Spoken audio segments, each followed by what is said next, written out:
Ma ex est venue frapper à ma porte en menaçant de m'attaquer en justice. Mais ma fille avait une surprise pour elle. Il y a 6 mois, ma femme Sophie est partie. Elle a laissé notre fille de 14 ans et moi pour mon associé Marc. On était mariés depuis 16 ans, ensemble depuis presque 20. J'ai découvert sur son téléphone qu'il se voyait en cachette depuis 3 ans. 3 ans, pendant que Marc et moi bossions jour et nuit pour monter notre boîte. Quand je l'ai confrontée, elle n'a même pas nié. Elle a dit qu'elle en avait marre de cacher ça et qu'elle partait. J'étais détruit. J'ai supplié, proposé une thérapie, n'importe quoi. Elle m'a juste balancé qu'elle ne m'avait jamais aimé, qu'elle m'avait épousé seulement parce qu'elle était tombée enceinte et qu'elle avait peur d'être seule, qu'elle avait essayé pendant toutes ces années mais que ça ne marchait pas et que maintenant elle avait trouvé le vrai amour et qu'elle n'allait pas se laisser retenir. Elle a demandé le divorce direct, pas de pension, pas de bataille pour la maison, juste sa part et basta. Marc m'a présenté des excuses ridicules, puis il m'a revendu ses parts et ils sont partis à Lyon pour son nouveau boulot. Ma fille elle était anéantie, sa mère l'a effacée de sa vie comme si elle n'avait jamais existé. Pas d'appel, pas de week-end, rien. Elle a refusé d'entendre son prénom. On se reconstruisait doucement tous les deux. Et puis mardi dernier, vers 23h, quelqu'un a frappé à la porte comme si la maison brûlait. Je regarde par le Judas. Sophie, ma fille m'a supplié de ne pas ouvrir. J'ai pensé à une urgence, alors j'ai quand même ouvert. Elle s'est mise à hurler sur le pas de la porte, disant qu'elle allait me traîner devant les tribunaux. J'étais perdu, je lui ai demandé d'expliquer. Elle a montré son bras avec un gros pansement. Là j'ai compris. Marc, apparemment,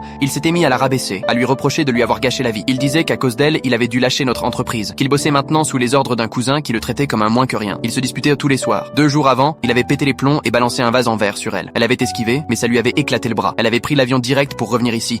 Et elle m'accusait. Selon elle, j'étais au courant que Marc pouvait être violent et je ne lui avais rien dit. Elle répétait que je lui devais honnêteté et protection, après tout ce qu'elle avait soi-disant sacrifié pour moi. J'ai essayé de lui expliquer que je n'avais jamais vu ce côté-là de lui. En 5 ans de travail ensemble, il avait toujours été calme, poli, pas une seule dispute. Elle me coupait la parole, de plus en plus hystérique. C'est là que ma fille est sortie de sa chambre. Elle s'est placée derrière moi, son téléphone à la main. Maman, elle a dit d'une voix glaciale, l'écran tourné vers Sophie. J'ai tout enregistré ce soir-là. Sophie est devenue livide. Ma fille a continué, sans trembler. J'ai enregistré quand tu as dit que tu n'as jamais aimé papa, que tu l'as juste épousé parce que tu étais enceinte. J'ai enregistré quand tu riais de lui pendant qu'il te suppliait de rester. J'ai enregistré quand tu as dit que tu avais gâché 16 ans de ta vie à faire semblant de nous aimer. Et j'ai aussi enregistré quand tu m'as traité d'accident qui avait ruiné ta jeunesse. Elle a levé le téléphone un peu plus haut. Tu veux que je poste ça sur TikTok maintenant ou tu préfères disparaître et ne plus jamais nous parler? Sophie est restée figée, la bouche ouverte sans son. Puis elle a tourné les talons et s'est enfuie jusqu'à sa voiture. Depuis, plus aucune nouvelle. Après, ma fille m'a avoué qu'elle avait commencé à enregistrer ce soir-là parce qu'elle savait au fond d'elle que sa mère finirait par essayer de me faire porter le chapeau.